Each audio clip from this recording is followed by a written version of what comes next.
O, tingnan niyo yung pinukulayan niyo para hindi kulalagpas.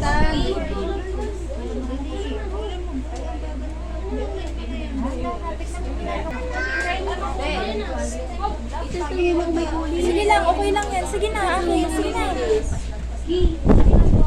Sabi ni Victor, dapat color.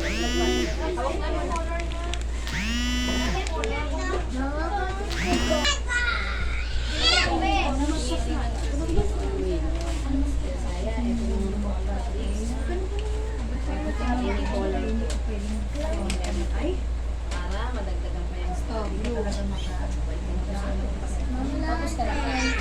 Oh, next.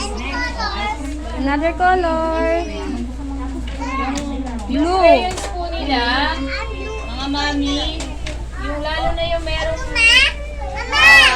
24 colors, medyo komplikado yung color dyan na may yung carnation, ano ba mga kulay dyan. So siguro tanggalin niyo po yung magkakaparehas ng ano, kasi kagaya nito, yung red niya mukha siyang pink. 8 colors. 8 colors lang muna po ipadala nyo, kaya yung primary colors lang muna ipadala nyo lagi sa kanila. Para po makabisado kagad nila yan. Oh, tapos na kayo. Opo, sige na. Galing-galing. Ah. Next naman,